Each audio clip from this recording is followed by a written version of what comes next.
Hi, Professor Ninh. Thanks for doing this interview. So before we begin, could you introduce yourself, tell us a little bit about who you are, what you write about, what you teach about? Hi, yes, thanks for having me. I'm Erin Ninh, a professor here in Asian American Studies at UCSB. As for what I teach and write about, my objects of study are usually cultural texts like literature and film, and my themes are intergenerational conflict as well as sexual violence, both of them for the ways that power and trauma work in the body and in the mind. So, as someone who studies sexual violence within your field, could you talk about why it's so important to study this issue from both an ethnic studies perspective in general, but also an Asian American studies perspective specifically? Yes, that's a great place to start. I'd answer this question in two parts actually. And part one is the more or less standard point about intersectionality.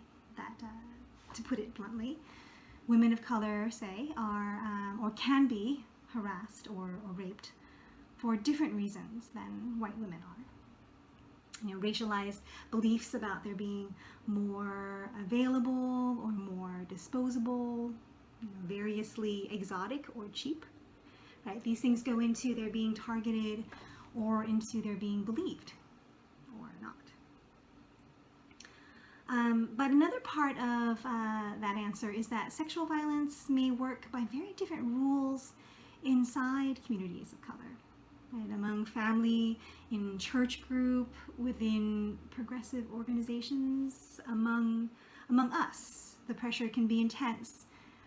Not to tell, not to shame, not to send one of our own to prison. So, if we don't turn our gazes inward, looking at sexual violence through ethnic studies and Asian American studies lenses, then nothing changes. One way that you have looked inward into the experiences of Asian Americans as they experience sexual violence is in your essay called Without Enhancements.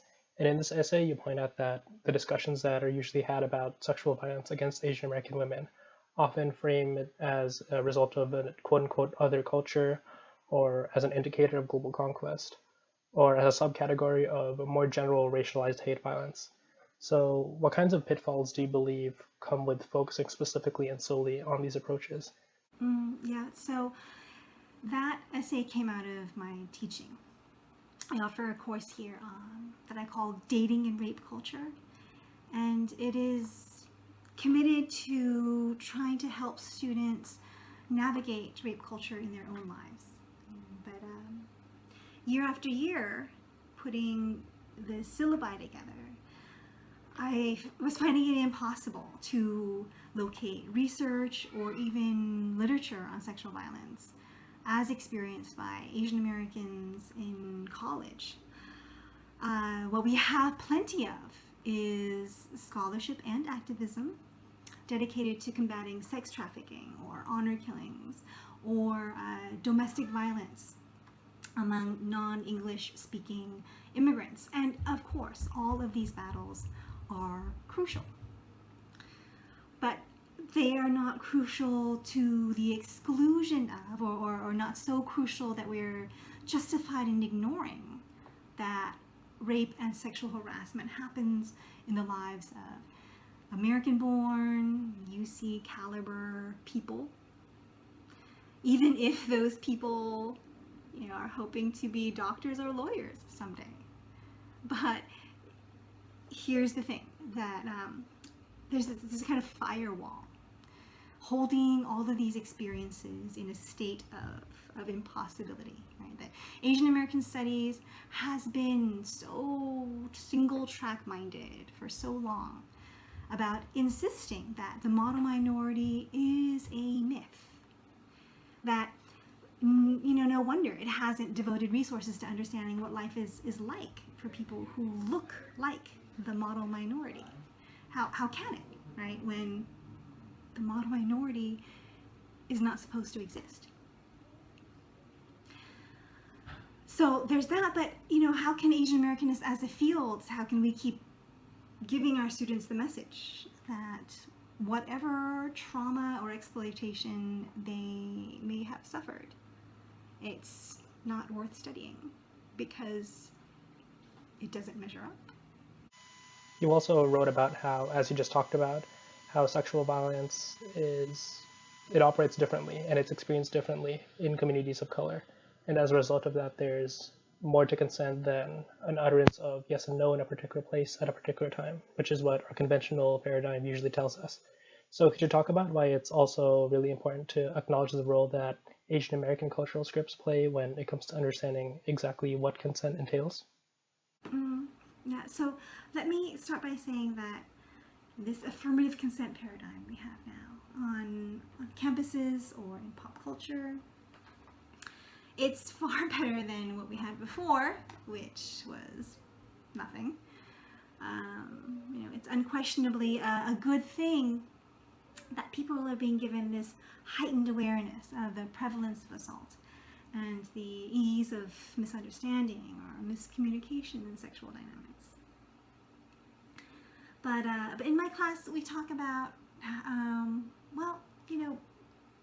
who's it for in practice? Affirmative consent. Say the minority of men who statistically commit the majority of assaults. Do they care what affirmative consent is or whether it is affirmative or not? Clearly, no. I mean, their assaults are intentional and serial, right?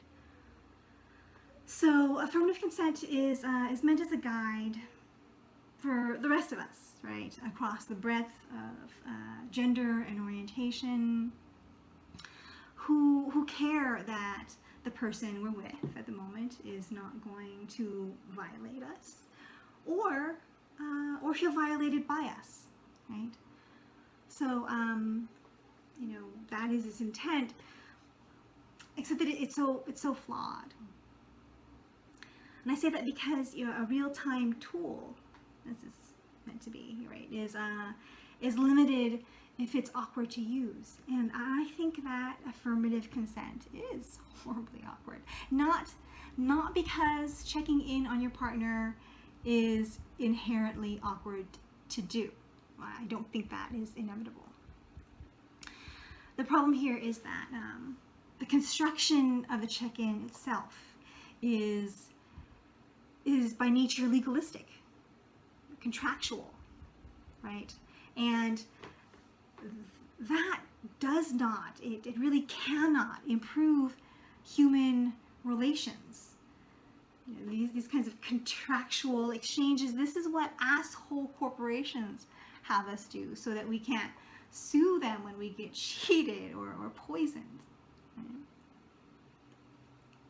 So then you add gender and race into this scenario, and then even signing yes, metaphorically, doesn't always mean I want this or this is good for me.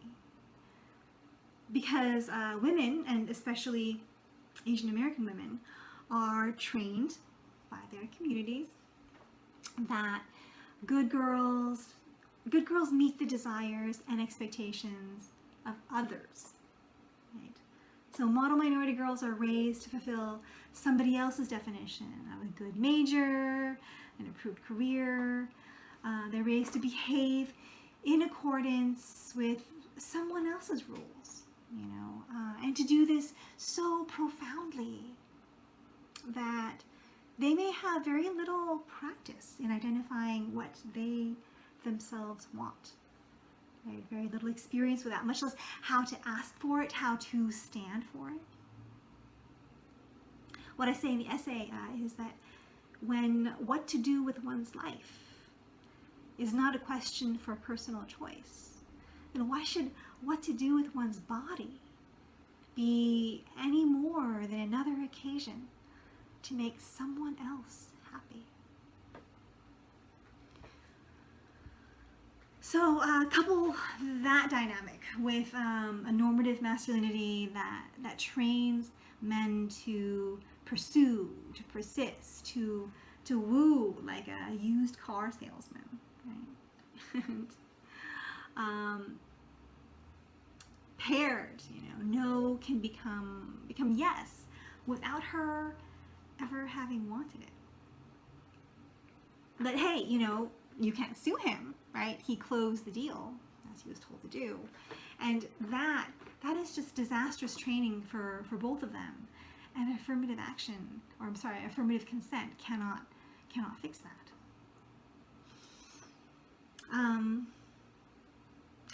I usually take a whole quarter or at least a whole essay to put the pieces of this argument together. So I'm actually pretty nervous putting it out this way. I hope it doesn't sound horrible in thumbnail form like this. But I'm going to risk anyway putting it out there that what I want from my students, well-meaning young people who are still learning how to date. I hope for them the critical tools to figure out what will help them hear each other, help them do well for each other and themselves. Not just so they don't get sued or arrested, but so they don't get hurt or hurt each other, right? So as one possibility, as an example, as an example of an alternative, I offer, instead of the click yes to proceed language of affirmative consent, right? So in practice, what does that sound like? Can I keep going, right? Or do you want this, right? And these questions, they sound fine, except that even want can be so loaded, right? A term, an expectation that your partner knows, is well incentivized to speak clearly what he or she wants, and that's really not necessarily the case. Anyway, so there's that language. But then maybe instead of all that, right, try how do you feel? How do you feel? Or if that's too weird, how does this feel? And even, how do I feel? So in the moment. And if the answer to any of these versions of the question is anything but good, right, amazing. If the answer is mixed, or even if it's silence, then we stop. We pause, we slow down, and reassess. Because an iffy answer in that moment, right, and an answer that's anything but all in, maybe that opens the door to discussion and to something better. Or maybe that closes the door and we just stop. But it's a better question. It's a question worth asking in and of itself. And hopefully, it'll get you answers worth having in and of themselves.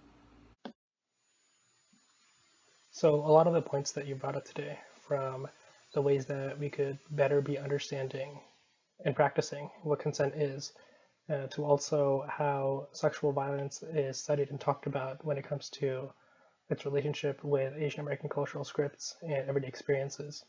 A lot of those have ended up as focal points in the special issue of the Journal of Asian American Studies that you're currently co-editing, which is entitled We Too. So could you tell us a little more about this project and why it's called We Too, and how it fills in the gaps that you've addressed in this conversation? And lastly, what do you hope people can take away from this special issue? Yeah, I am I'm crossing my fingers so hard for this project right now. It's crazy difficult for anyone to write during a pandemic, much less write about trauma. But the pitches that we have, my co-editor Shireen and Roshan Raman and I, they're incredible, and we are hoping that the issue comes out in early 2021.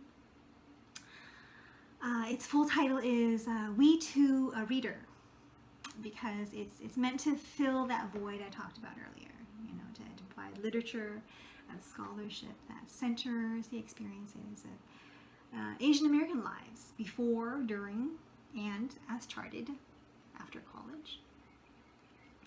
It's as a collection, it's certainly in the spirit of the larger Me Too movement, but it is renamed to emphasize the collective we, and also, to emphasize we as subjects rather than us as objects living through rape culture.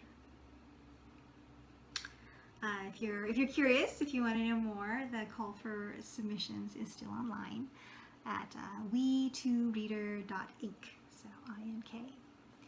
We hope that the writing and art that it pulls together will give people useful language and theory to make sense of their experiences. And from what we've seen so far, we think it will be beautiful and powerful too.